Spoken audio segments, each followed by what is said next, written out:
everyone. We're going to solve each equation by factoring. So let's start with the first one. We're using the zero product property. And let's write this in standard form. So we're going to move everything over on the left-hand side, subtract the 5e squared, subtract the 6e, and set this all to 0. So we can use our zero product property.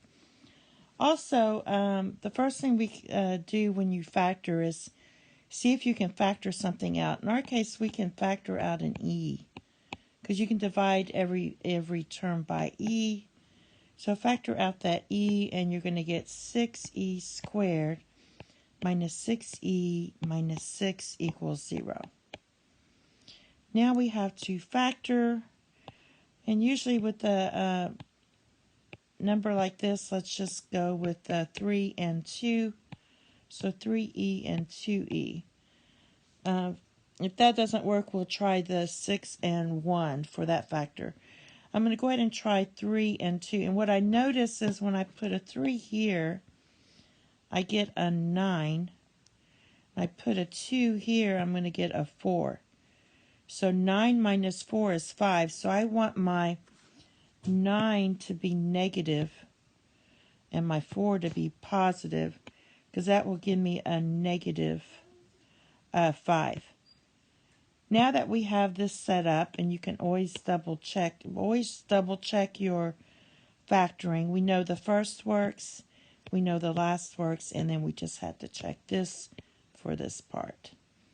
So negative 9 plus 4, it's negative 5. All right, we set all three pieces. We have e equals 0. So if I plug in 0 here, I'm going to get 0, 2, and negative 3. And you multiply 0 times all that, negative 6, you're going to get 0. So that's what the zero product property states. Now let's look and see what we have with this one. 3e plus 2 equals 0.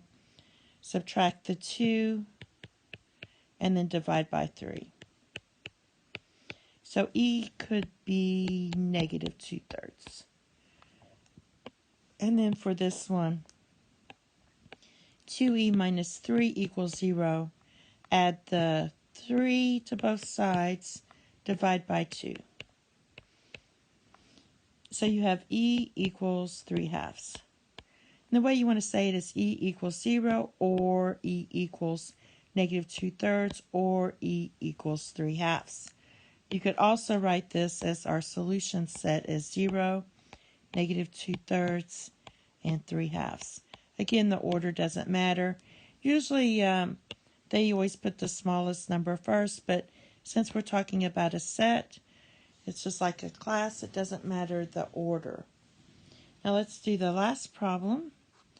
Let's move this 9 over here, so you get 0 equals 64p squared minus 9. And if you notice, both of these are perfect squares. So I can use my difference of squares factoring facts to factor this.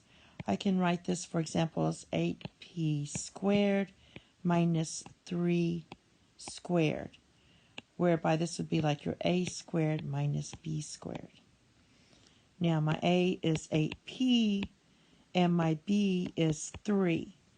So now I can factor it using this. So I have 8p minus, or put plus first, 8p plus 3, 8p minus 3 equals 0. So take each piece, and you have 8p plus 3 equals 0.